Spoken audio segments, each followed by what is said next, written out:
The Oba of Benin, His Royal Majesty Oba Ewuare, has clarified that the Olaja concept is foreign to Benin culture or tradition. So what's your take on that? Yeah, Benin culture and tradition is something we of course know started how many years ago. We know the settlement, the people that settled there were given birth to by Idu. Idu was given birth to by Eri that born the Igbos. Benin has no common culture with Yoruba. So why should Iyaloja of Lagos go to Benin to install Iyaloja in a foreign land? Iyaloja concept is not working in Onitsha, and they cannot work in Nnewi as well as Enugu, Aba, Enyimba City, and other commercial communities or cities in Igbo land. Iyaloja is a Yoruba custom, and they cannot just infuse it into our cultural system in Igbo land. I'm trying to claim Benin this time around because, of course, I know that Idu was begat by Eri, the father of all Igbos, a great warrior.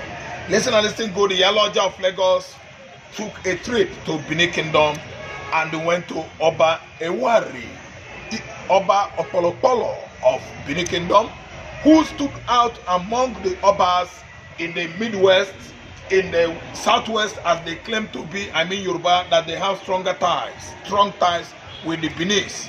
Of course, we've seen it lucidly, clarified by Oba Opolopolo that they don't have common tradition with the Yoruba, so that Iyaloja is too alien, too strange, foreign to the Benin culture, meaning that Iyaloja is a Yoruba traditional concept. It has nothing to do with the Midwest.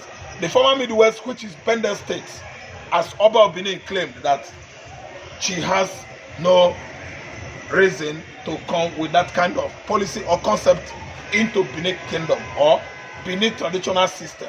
So that's why he actually told Tinubu daughter that they are not going to accept such practices in various markets scattered all over Edo State or Benin City. So no way for Iyaloja in Benin. Then back to Anambra State, where we have big markets like Nkwonewi, Onitsha, Oka, and so on and so forth. We have thrown it away previously because we know that she will never go there. If she goes there, when she went there in the first place, they trash it. I could remember that earlier last month, Obi of Lagos was actually, thrown out.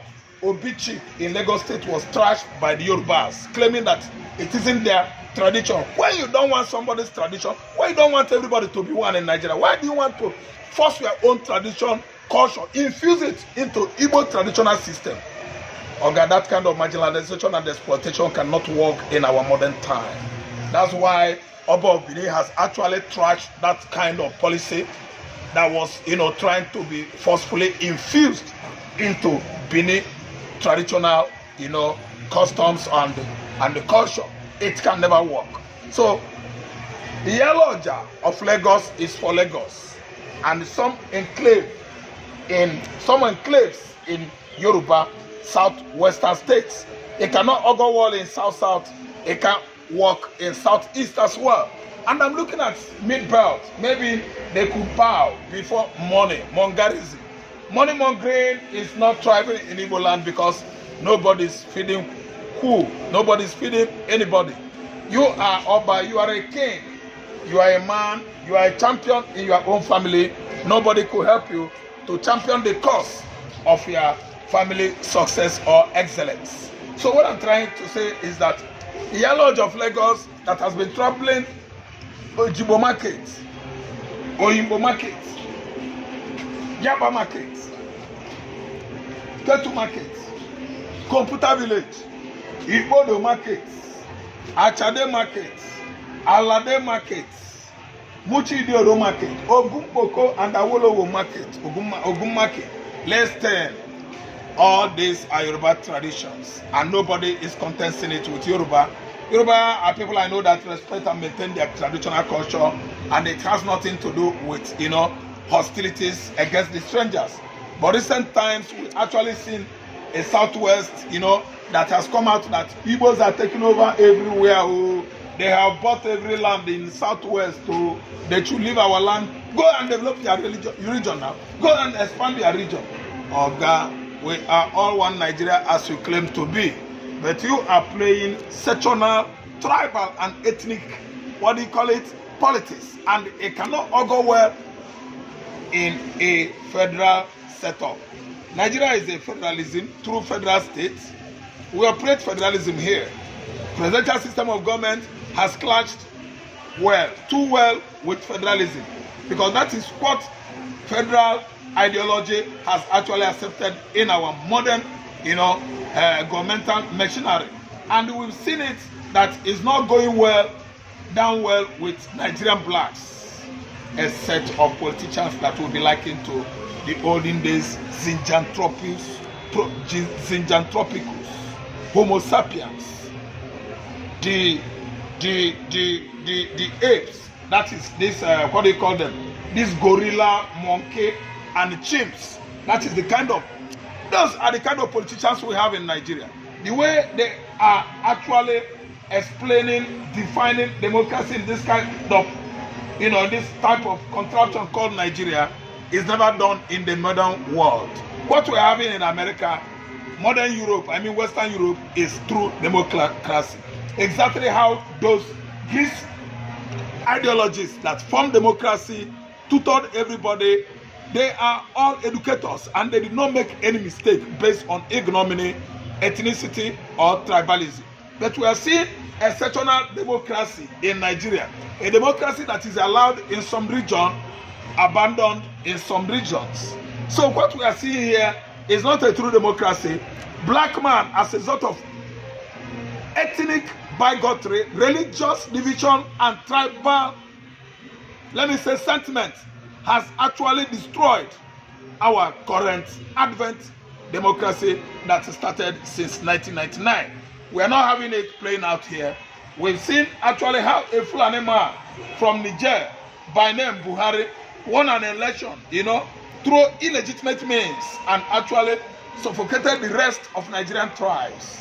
Who is trying to blame Tinubu that he is having Yoruba boys as cabals, managing the whole entire federal public offices? You don't have to abuse or accuse Tinubu. It was actually what Muhammad Buhari did from 2015 to 2023. That is why Tinubu has taken it up from here and is trying to say, I am continuing from where Buhari stopped. That's why most of the offices, public offices, are filled by the Yorubas, people from southwest extraction, abandoning their southeast, south counterparts with their pains. Listen and listen good.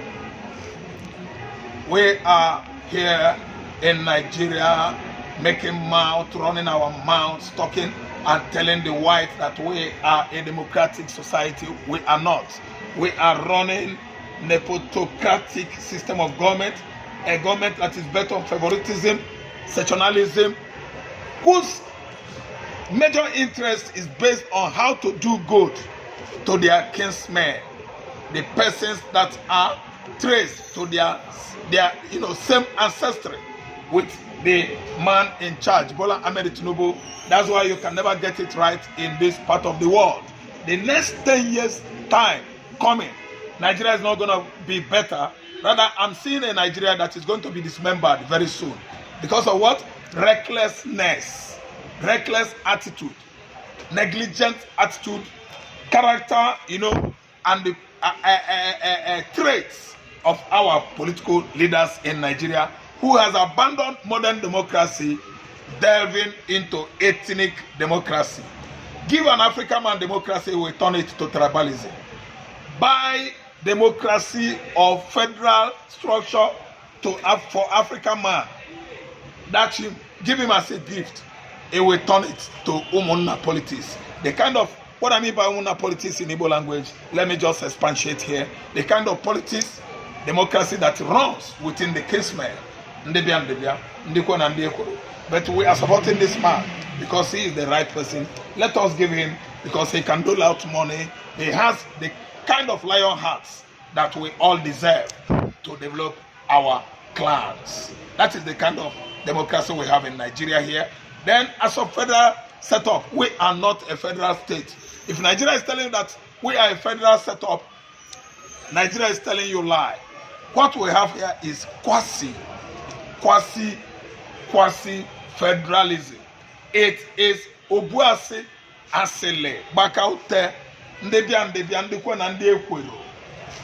Omekeli kokieli nkanye ka mma na ba anyị ka anyị ga-ana federalism. That is what we practice here. I'm very, very not proud of this contraption. That's why you can see me on this engagement day in, day out, sensitizing, educating people what is going on day in, day out in this part of the world. I rest my case. Thank you.